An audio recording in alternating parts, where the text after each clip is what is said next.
know where the treats at. Is this the passing of the torch, right? Is this what this signifies? It comes down to that front office and what they feel is most important. The champ is here. We touched down from a higher plane. Why you landed here? We always look forward to that week because it was always intense. You know that we ain't coming back. We about to. The man, the myth, the legend, Dante Hall. My favorite player growing up was Dante Hall. I love you guys, show, but Dante was my guy. Get to dashing because you done on the warfare.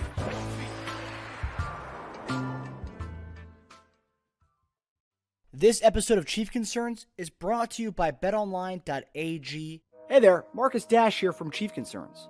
Just want to comment and say BetOnline is your #1 source for all your sports betting needs. Get the latest odds, lines, and matchup reports for football, baseball, boxing, golf, and much more. BetOnline continues to be the fastest and easiest way to place your wagers, including live betting and your favorite casino and card games available to play right from your phone. Head to the website or use your mobile device to sign up today and get in on the action. Remember to use promo code BELIEVE, BLEAV, for your 50% welcome bonus on your first deposit. Bet online, where the game starts.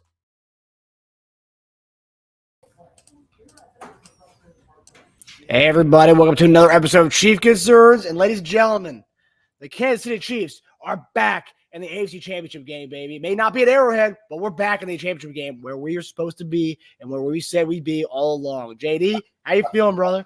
Yes, sir. Yes, sir. How am I feeling? Hold on. Let me get my mic over here to it. How am I feeling? How about those Chiefs? That's how I'm feeling right now. That's exactly how I'm feeling. Hey, look, that was a beautiful game. Really nerve-wracking in a lot of ways, a lot of different times, right? But I feel great. I feel absolutely outstanding. And I did before the game started, to be honest with you. I didn't really have any doubt throughout the entire game. I knew our offense was going to come out and do what they did. What I didn't anticipate was our defense giving up what they gave up, right? I mean, I thought it was going to be a whole lot better than that. Mm-hmm. But, hey, look, they held up when they needed to, right? Held them to that field goal. The guy shanks it. And so that's what we needed to do. He pulls it to the right. Good win by the Chiefs, man. Good win by the Chiefs. But, man, I feel outstanding. What about you, Teja? What do you think, baby? I was so freaking pumped, dude. I was like losing my voice during that game. I was freaking out. I was so happy about that. I knew I was telling Marcus throughout the game that Bass's kicks all looked really shaky. Even the extra points, they just didn't look like strong kicks. They were being taken by the wind on either side. I was like, wait, this is supposed to be the good side of the field. And really? He would still be pulling right, and bunkers were straight through. So when they said the 50-yard kick when they went to 44, I was like, it's still not a gimme in this weather. And man, he missed that pretty badly. So that was, man. You got to feel for Tyler Bass, JD. I mean, I'm sure you've been in some rooms where kickers have missed game-winning field goals. I mean, everyone, Scott Norwood's trending on Twitter right now, and that's a name that a lot of the young Bucks may not know, but that's a Buffalo Bills kicker who missed the game-winning field goal kick in the Super Bowl. I forget which. I forget what year that was, but like, I got feel for him. But not everybody can win at the end of the day, and things have to happen for that. But honestly, like JD, you mentioned the defense. That's kind of where I wanted to start today. Honestly, throughout the game, I'm usually taking notes during the game, and I'm like, all right, so I guess we're probably going to lose this game. And defense is, we couldn't stop a nosebleed as far as the running game. I mean, Cook was getting anything he wanted. Ty Johnson was dominating. We made him look like Thurman Thomas during that game. So I'm like, oh man, so this is going to be the reason why we lose this game. We couldn't stop them. They were sustaining these 10-minute drives, and we won the game. But second half, and I know like first half, they had 17 points in the first half, only 7 points in the second half. Defense came to play. Spags halftime adjustments. Great. We finally put a spy on Josh Allen with Willie Gay to start the game. When he got hurt, we didn't really have a spy for him. Second half, Chanel comes in to be the spy. But what did you see from the defense today? I know Derek Nottie was the only guy who was missing on the D-line today. And, Nottie's been kind of had an up and down career, but I mean, that's not the reason why. I mean, unless Nottie's been that good this year where he's kind of helped out as far as the stopping the run. Okay, so first off, let me start here. I'll get into the defense, but one of the funniest things, I got Billy Baber. Shout out to him. Okay, tight end that played with me. He said, You never trust a kicker or a fart. There's two things you don't trust: a kicker or a fart. Pretty funny. All right, just going to say that one. But you know, I tell you what I saw a lot of was we just couldn't get off blocks, and so they have a very big offensive line, very dominating. When you look at exactly how big these guys are to everybody else, they got some absolute horses up front, some trees. They do a good job playing together, and so they were just doing a good job. The tight ends doing a good job. The wide receivers did a good job, just getting their hands inside and blocking. Matter of fact, there was a lot of holding calls. There was a lot of holding going out there that they never did call. There's a couple times I've seen the offensive lineman, the guard, tackle Chris Jones. And they didn't even say anything. I mean, they was up around his waist and his legs. Didn't say nothing at all. And so when I'm looking, okay, let me start back again. The reality is this. Derek Nandi has been playing pretty decent this season. I don't think that we have somebody imposing on the inside like a Chris Jones that complements him. We just don't. All right. We try to guys get him off the practice field. We try to get a guy here on to be drafted. We don't have somebody up front that's going to dominate with Chris Jones pushing the guy back. Okay, that's reality. And so we struggled all year in the run game because if we don't stop those guys from getting to the second level, then you're going to see them kind of slashing us like they were. But a lot of it was they knew what to do. They started isolating our linebackers on the running back. So the running back, if he wasn't bringing 5 or 6, he was getting out into the flat or getting out into the route. And so the linebacker, which was Bolton, had to take him. That was part of the problem. When Josh sees 4, he sees a lane, he takes off running. That's what he was doing. And so when you just start doing things like that, like methodically picking apart our defense, then that's why I look bad. We just couldn't stop guys. We just couldn't get off blocks. Like I said, we couldn't get guys to just, destroy the line of scrimmage. You got to win in the trenches. So that's a lot of it. That's exactly what I've seen. But I'll let you go ahead, Teja. What do you say? I think we were playing too many guys deep for way too long. I think we should have put more guys in the box. I totally agree with Bill Cowher said at halftime.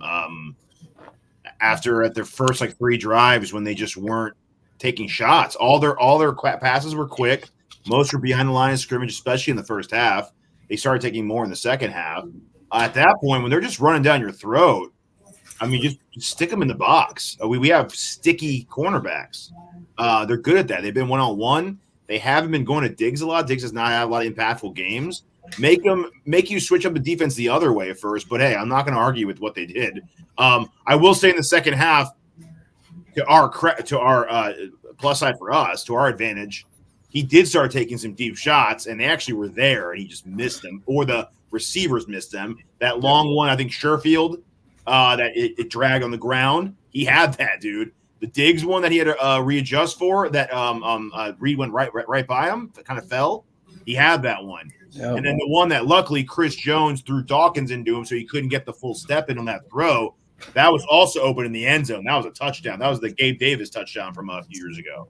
So that also, those were key plays because if they didn't do that, they would have ran it with Allen, did a quick pass to Kincaid, that quick pass to Kincaid was an automatic 6 to 8 yards every time. Every time. They would have done that. They would have ran the ball up the gut, and that would have been like a 3rd and 2 instead of like a 3rd and 8 or a 3rd and 10. That's why in the second half, they started having more 3rd and longs because they were taking deep shots, and they, unfortunately for them, weren't getting them. Yeah. I thought it was interesting that, that Spags didn't bring as much pressure as he usually does, because I thought that would be part of what you do, right? And yeah, you start bringing linebackers in somewhat. We've seen Drew Tranquil shoot the gap. Like, sometimes you just got to do it, grade a path. And I'm like this. If I'm watching Dickerson, I watch Dickerson kind of get blown. Okay, I don't like calling guys out. If I'm watching you get blown off the ball, guys running by you, at some point you just got to create a path. Maybe you had to just take 2. That way, you just don't have the one man. Take 2 guys, so you let your linebacker run free. And so sometimes it's just you got to do those things. But I think we started doing a little bit, like you said, of that the second half, of just trying to be a little bit more responsible in our gap and on our lane to cut those things off. And once you bottom those things up, man, it makes it tough. It makes it tough for him. We also miss Gay's sideline to sideline speed big time. No You can doubt. see it. And I hope he's back next week because we're going to need that. Yeah. We're going to need that because Allen's more up the gut and go. One cut, go. Lamar zigzags. All over the place. Zigzags. I would even, maybe if it's not that linebacker, maybe you pull a nickel guy in. Maybe pull a safety in to do maybe a spy on Lamar.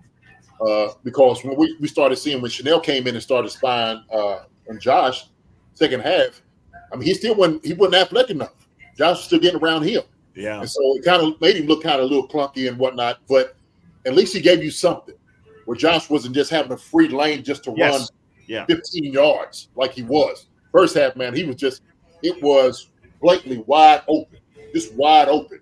And it was just so frustrating because guys are looking around like, look, you got 7 guys in coverage, okay? Josh Allen sees that he takes off, but nobody's tattooing this guy. That's another thing. Yeah. He doesn't hit. Yeah, I think the one hit the only solid hit I've seen on him was the one that Reed caught him one good time. Yeah. I think it wasn't even that hard of a landing when they did the replay. I was like, oh, that's nothing. He bounced right up from that. That was nothing. He did, but I think, and I could be wrong. I don't know. It's all running together. But I think that series he started throwing the football and it was a little bit off. That's the one where he threw a little long to Diggs and McDuffie almost off that ball. Yeah. Off of that hit. It was almost off like, okay, sometimes it's got to be bone jarring hit. It may not look that bad, but it's something, right? It ain't like you just come down and put a pillow and lay down like you've been doing all game, because that's what was going on throughout the entire course. But yeah, make no mistake about it, man. This, if anything, what I liked about this game is it gets us prepared to what we're going to see somewhat next week. 100%. Right? At least the game plan will be almost exactly the same. Yes. So once you go through it and you start dissecting what you should have done differently, by all means, hey, look, Lamar, much more athletic guy than Josh Allen. He may not have the accuracy in the arm like Josh, but we need to get him down because if he don't, he will kill you with his legs. Yeah. He will kill you with them. And so that was the thing about it. But I said the magic number. What did I say, Marcus? And the magic number was what? 24. 24, yeah. 20, and you keep 24. We can score 24 points unless the Chiefs will win. That's what we have to hold them to. Yep. We talked about these numbers in the betting show. We were like on the high end, it'll be like 27-24, maybe 31-24, which is why I took under 55.5 because I was like, at worst, it'll be 31-24. But man, it was we were almost dead on that one. Well, I took JD's advice and I went with my bet. I had over 23.5 for us to get the 24 plus. Oh, okay. But then I had under 23.5 for the Bills, which that's right. Yeah, which I would have hit. I think I would have won the bet if it wasn't for the Bills scoring 0.5 over 23.5. Yeah. My JD, my over under hit because of the Hardman fumble and because of the missed field goal at the end. Oh man. Crazy. JD, go ahead. Because talking about the defense, and this is something you can speak to because I think a lot of people pretty much look at the stats, and a lot of people were saying online that specifically the first half of the game, Chris Jones is not worth the money. He's not doing anything in this game.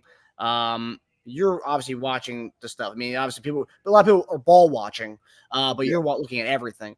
What does Chris Jones do in this game? Let's just stick to this game. What did he do in this game tonight that, kind of allowed us to do some stuff, maybe second half adjustment wise, that maybe people aren't noticing? What was he doing in this game that kind of may not be represented on the stat sheet?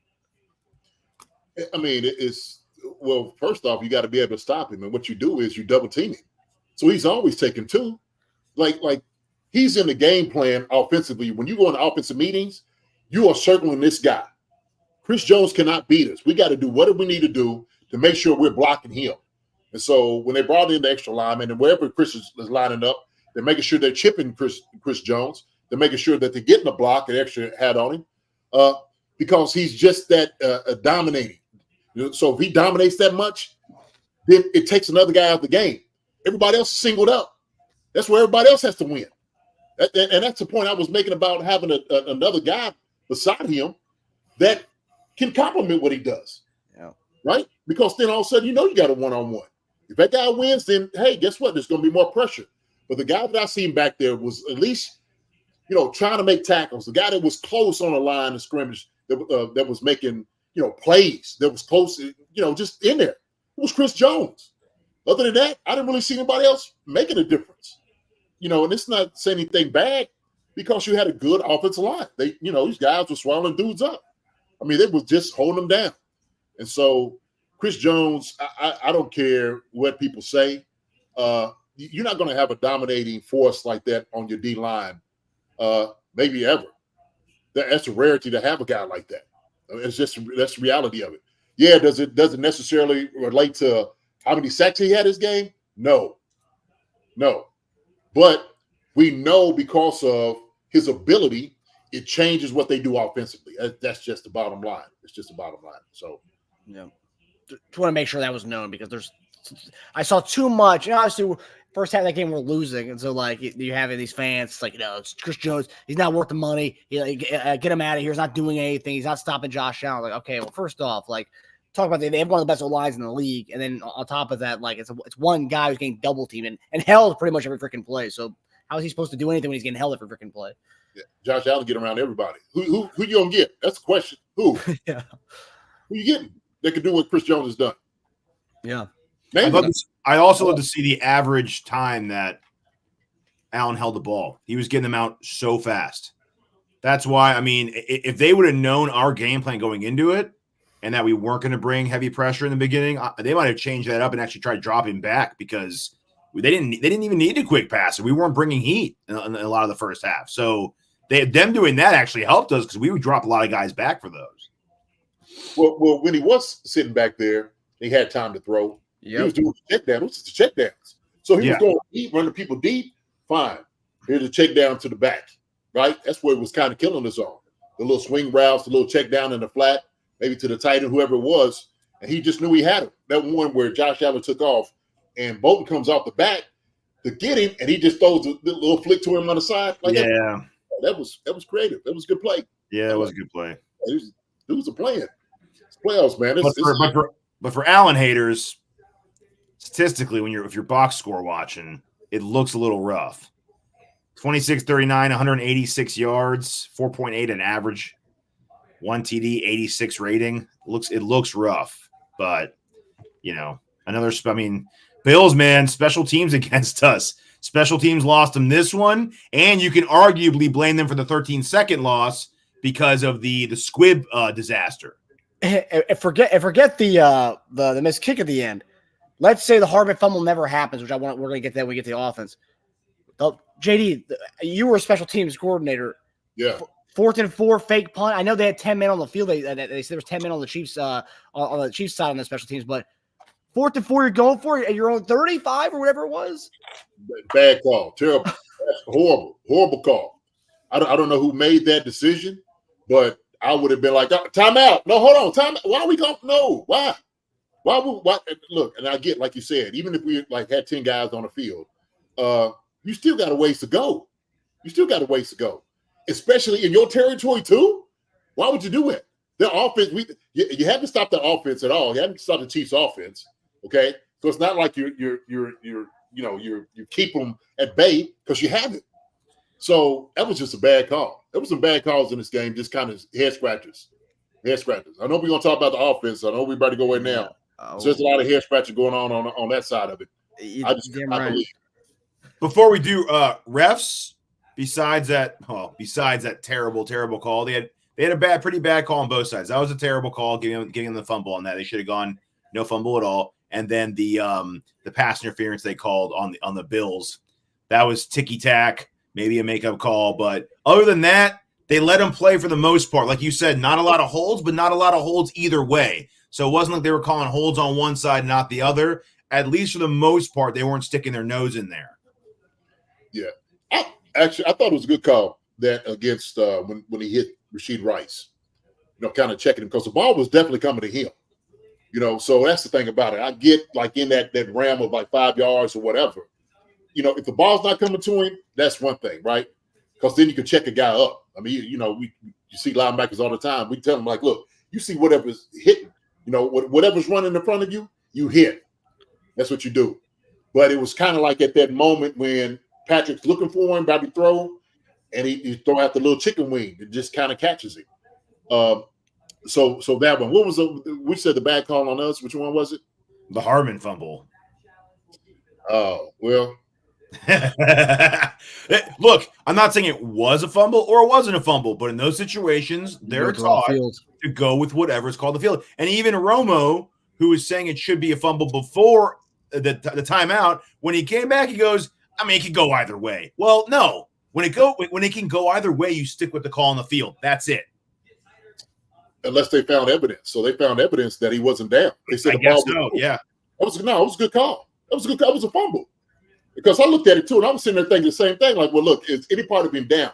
The thing is, when he's coming around, you can see the ball starting to get dislodged. So it's not out of his hands, but it's moving in his hands. Okay. To be honest with you, I don't even care because of the call in itself was stupid. It was a terrible call. Terrible Awful. call. Yeah. Awful. That's on coaching. After the first McColl blunder, the first one was on McColl. Second one is on the coaching for letting it try to happen again. Yeah. First off, we run to the first one. The very first one we did, the reverse. Short side of the field, you got 6 DBs in, and you're trying to outrun them to the outside. So you got the fastest personnel defensively on the field. You're not outrun them to the outside. Then he fumbles it. Why would you do it? Yeah. You know, your linebacker core is decimated. Why aren't you running the football up the middle? Like, it doesn't make any sense, or in between the tackles. You got Pacheco and you got CEH. Both of them were slashing these guys. Yeah. Then you come back. Okay. Let Pacheco run all the way down there. He's running through everybody in the Bill Stadium. Every single body that was up there, right? It didn't matter who it was. We get down there and we decide to run the jet sweep with McCole Hardman again. Are you kidding?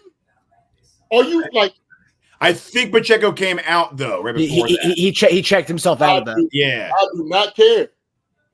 You still got CEH. Run CEH. Yeah. Damn it, put Travis Kelce in the backfield and run him. Or Rasheed Rice, anyone really. Or Rasheed Rice. Look, I don't care who it is. Not no jet sweep, trying to outrun him to the outside. You don't do that with a guy that's only had the hand on had the ball in his hand the second time the entire game. And the first time he fumbled. You don't do it. Look, and I like McCole. I think he's a good player. But certain situations, it's players, right? Not plays. You're trying to run a play to outthink the defense when you don't need to. If you need to get Pacheco, look, and I'm saying this, if you need to get Pacheco a breather, if you need to give him a breather, take a timeout or run the football up the middle, right? Hell, do a Blake Bell play if you need to. It's worth it because that'll make it a 10-point game. It's worth it. Call a timeout. It's worth it because at this point you put them in a position where they become one-dimensional. Now you can come after them all the time. So that was a bad call by whoever called it. That was a bad call. If you score a TD there, you probably won't need your timeouts anymore. So what the hell does it matter anyway? You'll be up by 10. Right, you're up by 10. So you're up by 2 scores. They got to do something. So, yeah, give Pacheco a break. Don't give him a break. Bring CEH in. Fine, bring him in. Bring the offense, the linemen and do the same thing. But not only that, let's also go to, well, yeah, we got the penalty called on Rasheed Rice. Perfect, beautiful. 3 straight passes is what we run. 3. And a timeout in between that too. Yeah. You call a timeout? Yeah. It's what you come out with? If I was Patrick Mahomes, I would have been looking at like, what? You were doing what? Why? So I just, man, listen, I just, for the life of me, like when I'm telling you, just through all of my, just running through me on what are you doing at that point? You can't do that. You can't do it. I don't care. I'm sorry. That's a bad call. It's a horrible call, and we paid for it. So I don't give a damn as far as he fumbled in the end zone. We should have never ran the football with McCole Hardman on that play. Never. And before we go full-fledged back and stay with the offense, I want to say that I really thought that Cook had a better game than that. 18 for 61, 3.4 carry. I'm actually surprised by that. It seemed like he got way more than that. his last 3 carries, I believe, were like negative yard plays because he had 67 at one point, and then I think he lost like 6 yards on like the next 3 or 4 yeah. carries. I was like, I looked at that. I was like, man, he only averaged 3.4 a carry. Every time I looked up, that guy was gashing us. Yeah, they shut him down, but that's what I'm saying. They started kind of bottling him up a little bit with the linebackers and stuff, kind of shooting the gap. But that's, yeah. But that whole thing. What do you think about that? What do y'all think about that? Well, McCole Hardman and the whole series and all of that offensively. I mean, other than that, the offense played extremely well. But go ahead. Well, because when that play happened, Teja and I were watching it together, and I'm like, oh no, because right away I knew something weird about this play because Rashee Rice in the backfield with him. I'm like, oh no, like something weird is gonna happen here. I thought it was gonna be one of like the flick pass play where like he does a fake handoff and flick it to the tight end. But it wasn't that. It was fake the handoff and then give it to Hardman coming around. And I'm like, oh no. I mean, like, yeah, it's stupid. To anything besides that, so even take a timeout, getting a run up the gut with Blake Bell or CH getting stuffed for no gain, sure, whatever. Sure. Anything besides what ended up happening. And like Teja said, it not really on Hardman. Yes, the fumble is on Hardman, but that's the coaching putting your player in a bad situation. Yes. Yeah. 100%. 100%. Yeah, I don't fault him for that one. I mean, I fault him for that one, but he shouldn't have even been put in that situation. Right. Yeah. So just to talk offensively overall, Pacheco, I mean, this guy, his vision, JD, and you played behind Priest Holmes, probably the running back probably may have the best vision of all time. Just such a patient runner. Well, you could arguably say he's one of the had the best vision of any running back of all time. But Pacheco, it looks like his vision has gotten so damn good. Such a patient runner. I remember last year, you and I at times like, man, he's just running to people's back sometimes. But like, he's really grown. Like it's insane. And then 15 carries, 97 yards, 6.5 yards at carry. Just looks so fluid, man. He even had that great catch that got us down to the 3-yard line. But like offense, first half of the game, defense is looking rough. They're running 7 yards to carry on us. Offense is going back and forth, blow for blow with them. And Mahomes looking on the sideline, and Kelsey, those two guys look like they got their swagger back and they're confident. They had their juice back in them. It just looked like the team that we knew from yesteryear or last year. That looked like the team back. And you saw Mahomes look confident on the sideline. Kelsey looked confident. Everyone just looked like they had their juice back. And we needed that tonight with the defense looking kind of bleak in the first half of that game. We needed some juice offensively, and they brought it. Yeah, we stalled and had some field goals in the red zone, which, but we still got points on all those drives. And then we were scoring touchdowns. We were actually utilizing the vertical ball a little bit. And it just looked like the offense that we all know and love that everyone's been waiting for all year. Remember, everyone said, wait, it's going to happen at some point. It's going to happen. And here we are back in the AFC Championship game. The offense woke up. So, JD, what were your overall takes the offense today? I think they did a phenomenal job moving the chains. I think they, obviously the couple of bad calls. I think Patrick had a lot of poise. I think what you do, they did exactly what we thought they were going to do, right? We said exploiting the linebackers because they didn't have all the guys in there. They got practice squad guys and bringing guys in. This is brand new to them. And you've seen the one that just lost coverage, on Kelsey a couple of times, right? They just couldn't cover him. And so we exploited that, which we were supposed to do. Same thing, Rashee Rice getting a couple of catches. And how about the unsung hero that everybody's been kind of hating on, MVS catching a couple of footballs tonight? I thought that MVS.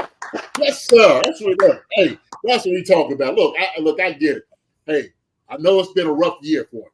Rough year. But the Joker showed up when he had to. Yes, he did. Came up big, man. The one down the sideline, catching that one.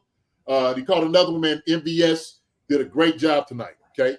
Great job tonight. And that's what you just need to do. You get guys who start to have that swagger, some confidence, is just to fit in. That's what you need to do. Just play your role. We're not asking you to be a hero, none of that. Just play your role. Do what we ask you to do, okay? When we ask you to do it. And he did that. He delivered for us.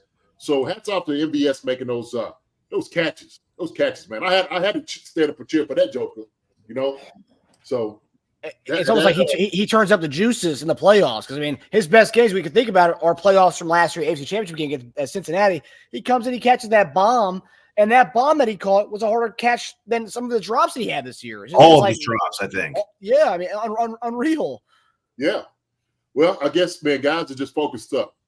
and when it comes, and I'm telling you, there's like it's a flip that you hit during the playoff time because you realize the stakes of going home. And some guys up to the task, some guys are not. And so him coming in and delivering like he did, I'm like, maybe he is a playoff dude. Okay, I'm fine with that. Hey, even better for us, right? It's even better for us. Yeah. The offensively, I think it was just matchful to run Pacheco because Pacheco was just outstanding. Now, going back to your original question, he was, man. He's got great vision. Like you said, he's got a lot of patience now. He's running harder, but I think he's starting to figure it out. Things are starting to slow down for him. So when that ends up happening, when the speed of the game starts to slow down, right? I know he said it the first year, right? It didn't slow down for him.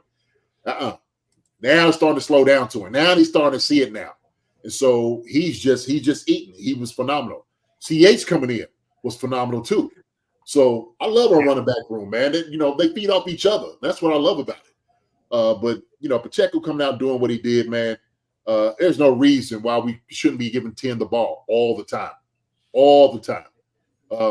So that's what bothers me when we get down into the red zone, or maybe 10 on in, and we decide not to run it like we should.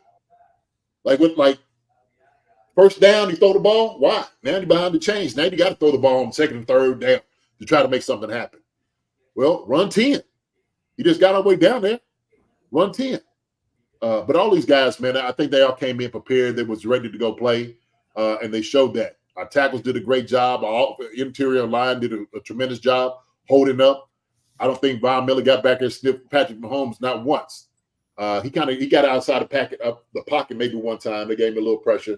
That's about it. Other than that, shoot, Patrick, man, his jersey is clean as a whistle. Clean as a whistle. Yeah. So no sacks by either team today, which is surprising because on our betting show we were talking about 3+ sacks in this one, and even more impressive for us because Patrick was actually sitting in a pocket and like waiting plays out and like looking for plays to develop, whereas Allen was most of the time was just doing quick hitters. Yeah. But you look at the total yards, and if you just saw total yards, it doesn't tell you the story at all about this game, right? They had 7 more total yards, 368 to 361. We were so efficient and so effective on offense. Mm-hmm. I mean, they had 31 more plays than us, and we had 7 less yards. Think about that. 31 more plays? 31 more plays. It's 78 plays. We had 47 plays. Are you kidding? Wow. And we had 7 less yards than them. Pacheco almost averaged double the yards per carry that Cook had. And if you look at yards per pass, Mahomes almost averaged double yards per pass that Allen did. Allen averaged 4.8 yards average, and Mahomes 9.3. We only, going into the fourth quarter, I thought it was a mistake. We only had 3 third down tries. So we weren't even getting to third down most of the time. Yeah. We only punted once, and we only punted twice. But, I mean, it was incredible, like, how efficient we were. And we were just – they had 15 more minutes of drive time. Wow. Of time possession. That's insane. They had the ball pretty much the entire game, which probably didn't help our defenses. When we got the ball, man, it was like last year all over again. We were just quick striking and like large chunk plays. We had so many large chunk plays. You look at a lot of our guys. Pacheco longest play was 29 yards. CH longest play was 28 yards. Mahomes' longest play was 24 yards. Kelsey's longest play was 29 yards. MVS 32. Rashee Rice 25. You look at all theirs, they didn't have a play over 18 yards. Yeah, I think that's what they were saying. He didn't have a play over 20 yards. So it's hard to beat the team with plays. I mean, Noah Gray and Pacheco's catches were about what their main receivers' longs were. Because, I mean, Kincaid was catching 6 to 8 yards each time, but his longs was 14. Shakira was 13, and he's like their deep threat. Really, a lot of it comes down to those missed opportunities for the deep plays that they just couldn't convert. That was a huge difference in the game. But man, our offense, man, and you can just see, like you were saying, Marcus, on the sidelines, They were so locked, and they knew they had it, the juice today. They knew it. They were like, man, get us back out there, dude. Just get us a stop. Just get us a stop, and we'll be all right. And on top of that, because usually when you think, when the team loses time of possession, but they're outscoring the other team, they probably had turnovers. They got the ball on the 20-yard line. We didn't. Everything was a drive. Every single time we had the turnover. We lost the turnover battle on top of everything else working against us. Oh yeah. By the way, our worst third down conversion of the year percentage. 1 of 5. Yeah. Wow.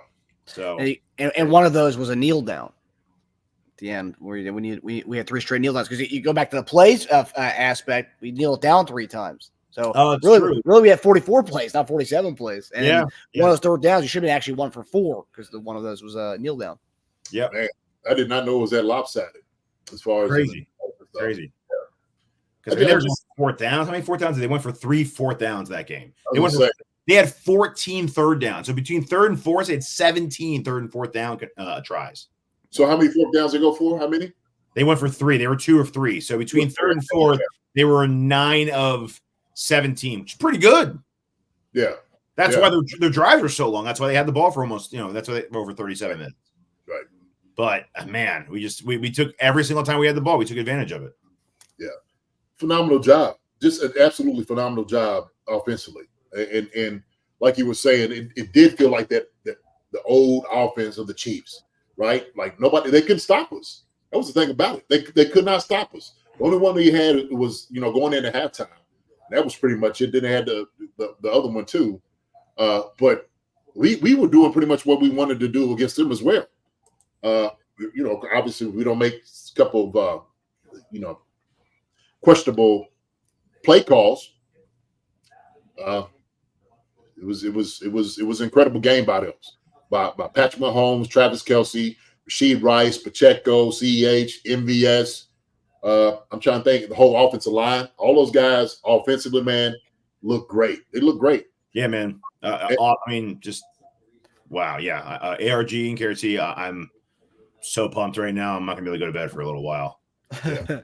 I'm gonna be watching all the post-game reaction shows when I'm done with this to see what the experts who picked against us this week. I want to see how they roll back tonight.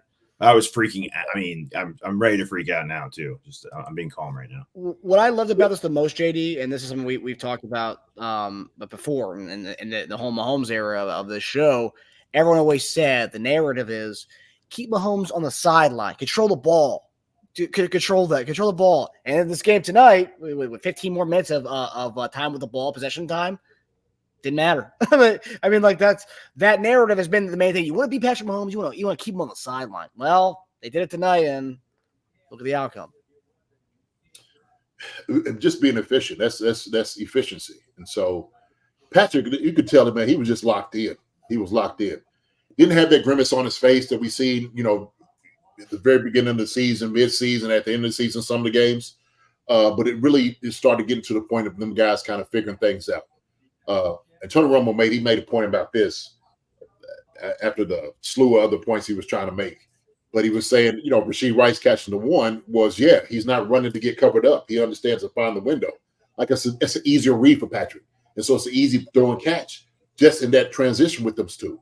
And so that's what you want to be able to see. So once guys starting to get it, like, okay, I'm starting to understand. And we knew it was going to take some time. It was going to take, obviously the pain and the struggle to go through, the failures to get to the point where you want to get to. And so if they continue to roll out like this, I'm telling you, man, like somebody was saying that before, like, man, JD, we in to win it. We are in to win it. Make no mistake about it. The Chiefs weren't just coming into the playoffs just to show up. This is not one of those things you just come in and you're trying to get a moral victory and hey, we did okay, we did one for the game. It's not that. Okay, these guys are on a mission to win the Super Bowl. Okay, and everybody was sitting over there talking about, they're 11-6. The offense had looked great, and all of this and all of that. All these talking heads been sitting over there the whole entire week, just doubting the Chiefs. That's all they've been doing. Everybody else, man, practically almost everybody I knew. Oh, I'm going with the Bills this week. I'm like, really? Okay, fine. You go with the Bills if you want to. All right, you go with them if you want to. I'm going with the Grim Reaper. Okay, I'm going with the guy that's dating Taylor Swift. And I'm going with the guy with the big mustache. That's what I'm going with. And the kid from Violent. That's who I'm riding with. That's who I'm riding with. So if you don't know who those guys are, they were Super Bowl champs last year. Okay, and there's a reason for it. So don't think these guys are just going to skirt out. It was going to be easy for them. It wasn't going to get done that way. I did it like this monologue, man. I wish I sent it to you. But maybe I'll do it on our show maybe tomorrow or something. But it's a good story that Dick Vermeil talked about, faith and the wheelbarrow. Okay, so it's a great story, faith and the wheelbarrow. Yep. So we'll be doing that on our grade show tomorrow, where JD will have this monologue. A Dick Vermeil story here, which of course we love story time on this show. We love it. JD, so we talked about, we're going to get into a little preview of who we're playing next week, but talk about certain things. We've obviously talked about the Hardman play ad nauseum, because score that, game over. We're not even talking about this crazy ending of Bass missing the kick. But another thing was Josh Allen fumbles the ball. I mean, JD, one of the biggest things that we learn in youth league football, one of the first things they teach you, don't try to scoop, don't try to pick up the ball and run. Jump on the ball. Jump on the ball. Jump on. Oh man, brutal. How mad were you? I mean, I rolled on the ground. I throw my hat up in the air. I fall on the ground, roll on the ground. I'm just like, what are y'all doing to me? What are y'all doing? Like, this doesn't make any sense at all. Like, just jump on it. Yeah. You don't have to pick it up and try to score. Just get possession. Yeah. That's all you need to do. That's all you need to do. Oh my gosh. Then they wouldn't even have a chance and opportunity to get like kick or field goal to try to, or whatever, like in that whole series. Oh man. I know. Like that, man, is just kind of frustrating. This loss would have really stung. Oh, because of that play, the Hardman play, mm-hmm. and the not challenging the lateral in the beginning, which was also forward, in my opinion. That was also brutal. Just some brutal plays would have been. Oh man, that would have been hard. But we're not there. We won.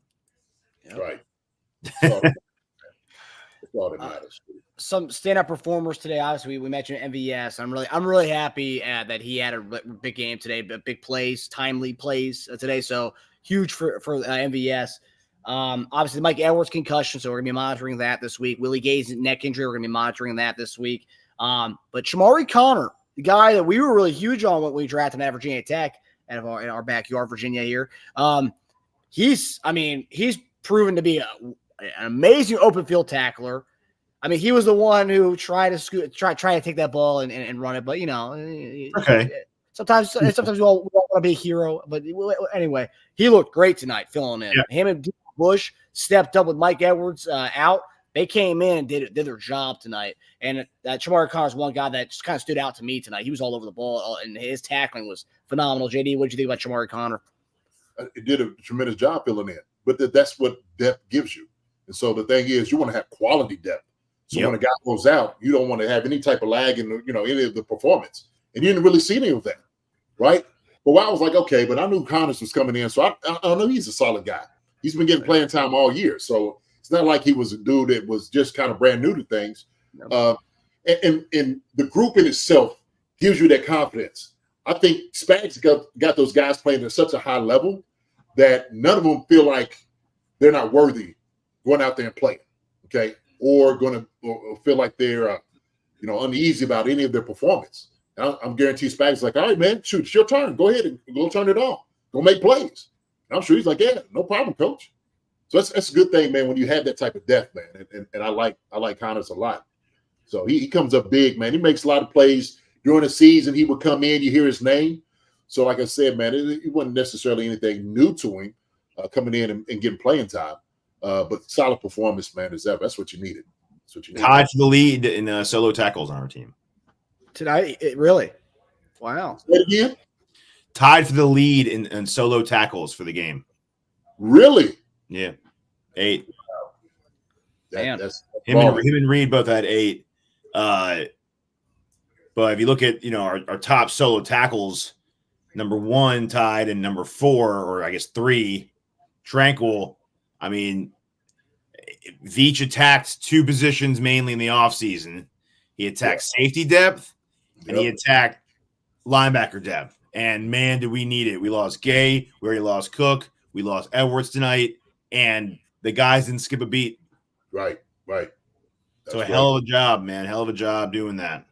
We give him a hard time. Everyone gives him a hard time about, receivers not getting this guy, not getting that guy. But you know what? The guy he stuck with made big plays tonight, MVS, and the guys that he went out and got via draft, late in the draft, and signed at great bargain prices showed up. Yeah. For sure. Yeah. And on the other side, and the Bills display the polar opposite of that, not really having depth in the DB department as well as the linebacker department. That's why, most of their injuries were DB and linebackers. And obviously, they had a lot of injuries, so it's on the really big side on the other end of the spectrum. But, they didn't have a depth. A.J. Klein's guarding Kelsey. Come on. They did have it. All those guys got injured, too. They lost their Tranquils, their Edwards, like last week and the week before, man. They lost everybody. Yeah, they were just unfortunate, man. Yeah, they were done. They were depleted. We need. I said this to you before the game at some point, Marcus. I was like, if our offense doesn't have a good game against these guys, same thing with last week. If we didn't look good against these depleted defenses, then there is something really wrong with our offense, because these are the games you got to show up. And you know what? Our defense carried us most of the year, if not all of it. Time for our offense to return the favor a little bit, right? Absolutely. So, and they did it. They delivered. When they're supposed to. That's exactly how you're supposed to show up, right? Yep. So, absolutely. It's gonna. I tell you what, and I know looking ahead. Look, this is going to be a good matchup against Baltimore in Baltimore. Okay, but I do believe we have enough to do it. We have enough to necessarily do it. And like I said, it was great to play this game against this type of offense that our defense needs to see. The same thing with our offense, need to see defensively what they do. But they're going to be ready. They're going to be ready. And Patrick talked a little bit about that at the end, kind of alluding to that. And so, man, they got a lot of pressure on them. And the Ravens got a lot of pressure. Okay. And I'm telling you, when they did not want to see us, that's the one team they didn't want to see was the Chiefs. They didn't want to see those guys. They wanted to see the Bills. Bills are hurt, this and that, blah, blah, blah. That's the guys they wanted to see. Well, guess what? The nightmare just came true. The Grim Reaper is showing up. He's coming to Baltimore. So be ready. Yep. So yeah, at least it's in there. Obviously, this whole week's going to be a preview of the AFC Championship game. So if you're new to the channel, JD and I tomorrow will be on our show where we grade the Chiefs' performances at each position group tomorrow, and of course we'll have our sidebar conversations as usual, and we got a story time thing from Dick Vermeil that JD will go into tomorrow, and that's 7 p.m. live stream, and then Wednesday we'll have our show previewing the game against the Baltimore Ravens. But before obviously I quickly want to kind of chat about this Ravens game and how you see this matchup right now. Chiefs obviously on the road, 3:00 next Sunday. We're a 3-point underdog, and naturally the home team gets 3 points. So pretty much Vegas sees this game pretty even. And then looking at the weather, this is a polar opposite from what we've been playing in the last few weeks. 45 degrees, and it looks like it's going to be 45 degrees and cloudy at the time of game time next Sunday. So how do you kind of see this game going, JD? I'll get into it this week, just kind of talking about it. But I think, what we had to do, same thing. I told you what the formula is. It's pure and simple. It's got to be 10. We got to run Pacheco. Okay. We got to get Rice going, and we got to get Travis Kelce going. And then everybody else filter in after that. And so if our offensive line does a good job of just keeping everybody out Patrick Mahomes, PM15 is going to pick them apart. That's what he's going to do. And so offensively, I like our chances to get there against their defense, right? They have a very good defense, very stingy. But these guys, because of what we did this week, going to have a whole lot of confidence. And it was good for MVS to show up. Now maybe a couple other pieces may need to show up as well. Defensively, same thing. We know they got a good running game. We know they got a good passing game. They got a tight end. Likely, they think what's name is going to be back this game. Yeah. Mark Andrews, good wide receivers, and they got Lamar. So it's a good matchup for the Chiefs, man. But this is what we needed. We needed this. I've said this before, and I'll say it again. This is the tough road that everything we needed to do to get to where we need to get to. pure and simple, right? We didn't want it easy. We didn't want to do anything that was going to be like, oh, okay, y'all didn't earn y'all stripes. We earned everything that we got. We beat everybody that's been doubting us, and I don't see why we won't continue with that whole plan. So, good matchup, man. I'm still with the Chiefs. You know that, 100%. Well, I know that. Teja, first glance, what do you think about this? Obviously, you'll be joining us for Friday for our betting show to talk more about the numbers and stuff. But first glance, what do you think about this matchup? 3-point underdogs start. That already came out, so we're +3. I think it was a great practice game for us today to go against the Ravens. I couldn't pick a better opponent. Obviously, the defense will be much upgraded compared to what we just saw Buffalo, but we're in such a groove right now. We're not. I just feel so much better going into this game with the way we played. I don't care about the defenses being banged up. It's a playoff, so we're not crawling into the playoffs. We're not limping into it. We're we're confident going into this game, and we feel like we're the champions. And we for the first time in a long time, we've consistently played like the championship team that we are, which is great. Looking at obviously, they lost 4 games in the year. One of the games they lost was last week of the season where they rested their entire starters. But they lost to the Colts 22-19. That was actually at home too. Interesting. I had to look at the numbers of what happened in those games, but they lost to the Browns during the season. That was Deshaun Watson Browns at the time, 33-31. So it was a high scoring game. And then end of the season. So Steelers. They lost to the Steelers 17-10. But divisional games, so you could kind of throw those. It's kind of a crapshoot. But it's not. These aren't world beaters by any means. This was kind of the beauty of the NFL this season. There was no team that was a world beater. All these teams are so close in talent and everything, but we have an upper hand where we've played in these moments before. We've been there. They call it the Arrowhead Invitational, the AFC Championship game, not this year, but we will be representing in some way being there. We have that kind of that championship kind of pedigree that these other teams that we're playing against don't have. Yep. I think with this, what we do defensively, this will be the game that you bring pressure. Spags needs to bring pressure this game because of maybe I won't even say deficiency with Lamar throwing footballs, but they don't really have too much of a quick passing game. They like throwing it more vertical down the field.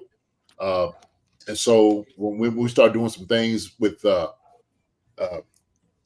bringing some, pressure and blitzes, especially if you don't know where it's coming from, I think that's the key of it. And I remember the Pittsburgh game was something like that.